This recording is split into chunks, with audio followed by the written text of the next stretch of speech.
Assalamualaikum warahmatullahi wabarakatuh. Kali ini saya hadir tidak sebagai konten lucu sebagaimana biasanya, tapi pada malam hari ini ada cerita misteri yang ingin saya sampaikan sebagai julak. Di tempat saya tinggal ini dulunya merupakan rawa, daerah rawa, dan jalannya pun jalan setapak ya. Pada saat itu saya belum dilahirkan dunia ini ya. Seiring dengan perkembangan zaman ya, sekitar tahun 80-an juga masih ada beberapa rumah, satu rumah orang tua saya dan ada beberapa tetangga, itu pun jaraknya sangat jauh pada saat itu. Seiring dengan kemajuan pembangunan, sekarang Anda bisa lihat cukup padat ya. Dan cerita misteri ini sekitar tahun 2007 tanggal 5 Agustus tahun 2007 kalau tidak salah, maaf pernah terjadi musibah kebakaran di saat memang pembangunannya sudah padat sekali. Salah satu rumah yang pada saat itu kena musibah rumah orang tua saya. Nah, cerita misteri ini waktu itu saya baru pulang dari tim penilai festival musik kalau tidak salah pada saat itu, dan istri saya mengandung sekitar 6 bulan anak saya yang kedua. Dan pada saat itu juga saya masih tinggal di kontrakan. Istri saya lama sekali menunggu di tempat orang tua saya ini. Ketika saya pulang, kami pulang bareng, kemudian menuju ke arah pasar Terowongan. Saya rencananya mau membeli susu beruang ya, memang pada situ sambil ngerokok segala macam. Ketika menilai itu lumayan sesak lah begitu kan, dan hati ini. Kemudian ketika saya turun dari motor, saya melihat mondar-mandir orang yang lalu lalang di dalam terowongan tersebut ramai sekali. Saya tanya, ada apa? Ada kebakaran tahun 2007 itu. Dan padahal saya melewati jalan tersebut nggak sampai 1 menit. Saya itu bersama dengan istri ke salah satu tempat toko di Losmen Beringin. Sampai sekarang Losmen Beringin ini masih ada, di seberangnya ada toko.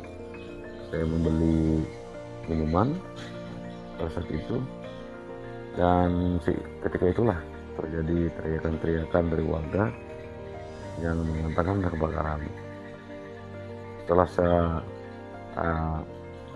mengetahui kejadian tersebut, padahal istri saya sedang mengandung, saya lihat istri saya sudah hilang. Dan memang rumah saya dengan orang tua itu jaraknya sekitar hampir 300 meter ya. Istri saya ternyata lari duluan padahal sedang mengandung ke rumah kontrakan saya. Saya juga langsung menyusul, dan pada saat itu kami juga berkemas-kemas karena apinya makin membesar. Pada saat itu makin membesar. Saya tanya kepada warga, itu dari mana berasal? Dari daerah pasar Beringin belakang sini. Oh, saya pikir ini berdekatan dengan orang tua, padahal saya baru saja di situ. Kemudian saya lari. Yang kami khawatirkan pada saat itu apinya berasal dari gang sebelah ya. Alhamdulillah dari situ udah padam gitu. Jadi kami merasa beserta dengan saudara-saudara saya aman ini. Nah, ternyata di arah yang berlawanan apinya muncul kembali, dan pada saat itu pun saya tidak mengetahui ternyata apinya luar biasa besarnya. Pasar Beringin pada saat itu lumpuh total, otomatis pusat perekonomian pada saat itu lumpuh total. Nah, cerita misterinya ketika malam itu saya pada saat itu dengan ipar saya, karena kata orang-orang ketika rumah itu karena musibah kebakaran, kalau bisa jangan ditinggalkan, karena kita bikin kemah-kemah lah kecil-kecil. Saya juga kurang tahu persis itu untuk apa. Nah, kebetulan pada saat itu saya dengan ipar saya itu menjaga lokasi rumah orang tua saya ini. Kontrakan saya memang belum tidak kena ya, tidak kena musibah kebakaran. Kemudian saya bilang sama ipar saya pulang dulu ke rumah, ambil termos untuk air panas, kemudian kopi. Saya pulang, saya balik lagi. Nah, cerita misterinya berawal dari sini nih. Ketika saya sedang membuat kopi, saya mendengar seperti suara orang menangis. Ini betul, ini ceritanya benar ya, bukan rekayasa. Di daerah Pasar Beringin ya.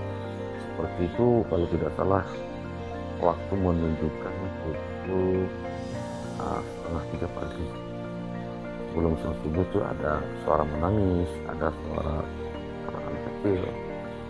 Itu di daerah pasaran sana. Tapi yang misterinya di jalan tempat saya tinggal ini ada suara seperti orang membawa besi gitu. Kemudian saya memandang ke ipar saya, katanya ya begitu. Oke, saya masih tetap membuat kopi. Suaranya makin kencang, seperti orang membawa besi untuk bangunan. Cerita misterinya di situ. Jadi kontak saya dengan saya pribadi tidak bisa. Kita bikin kemah pada situ karena ada bantuan papan dan segala macam, bisa tidur. Satu malam itu kita nggak bisa tidur. Itu terus berlanjut sekitar hampir 1 minggu ya. Saya dengan ipar menungguin rumah orang tua saya yang kebakaran itu. Dan hampir tiap malam, karena memang besar sekali lokasi musibah kebakaran pada saat itu, tiap malam itu hampir sudah menjelang pagi, sudah menjelang separuh malam itu bermunculan suara-suara yang aneh-aneh. Nah, ini kan di sekitar pasar itu ya. Memang ceritanya pasar itu kan dulu dibangunnya tahun berapa ya, tahun 70-an pada saat itu. Cerita misteri beredar sekali, memang cerita-cerita misteri di tempat-tempat saya tinggal ini. Karena memang ini kan dulunya memang jalan setapak bukan jalan seperti ini, masih rawa-rawa. Kalau malam di situ terdengar suara-suara burung yang aneh-aneh, kemudian juga lolongan anjing ya. Tapi yang lebih anehnya itu ya, hampir di samping saya ini, ketika kami menungguin rumah orang tua saya yang kena musibah itu, bunyinya mendesis gitu. Di jalan ini ada seolah ada orang yang membawa sesuatu, dan bendanya itu, barangnya mungkin menyentuh tanah kemudian dibawa begitu ya. Banyak sekali memang cerita misteri-misteri yang sebetulnya nanti akan saya ceritakan, namun tunggu saja nanti cerita selanjutnya. Cerita misteri Berkas 99 Ilak Lakban. Sampai di sini dulu, tentunya saran dan kritikan Anda kami perlukan, dan tunggu juga konten-konten Berkah 99 selanjutnya. Jangan lupa, kalau ini bermanfaat dan membuat Anda terhibur, silakan like, komen, share, subscribe. Saran dan kritiknya tentunya kami tunggu ya. Nah, Berkah 99 tentunya tidak hadir dengan konten-konten lucu, konten-konten musik, konten-konten lagu, tapi juga cerita misteri. Kalau memang Anda senang dengan cerita misteri, tentunya nanti Berkas 99 Ilak Lakban yang lainnya terus akan menggali cerita-cerita misteri yang ada di tempat saya. Tunggu saja konten selanjutnya. Cerita misteri apakah yang akan saya hadirkan? Yang pasti mereka tidak kemana-mana. Mereka bisa berada di mana-mana. Bisa di samping saya, atau mungkin juga di samping Anda yang sedang menyaksikan saya pada malam hari ini. Berdoa, selalu mohon kepadanya. Insya Allah dia tidak akan mendekat. Jangan sampai ada kalimat yang jauh mendekat, yang dekat merapat. Tidak masalah kalau itu memang seseorang yang kita cintai. Tapi kalau mereka tidak kelihatan, oke, lebih baik saya ngopi dulu. Assalamualaikum. Lakban, kau harus bertanggung jawab.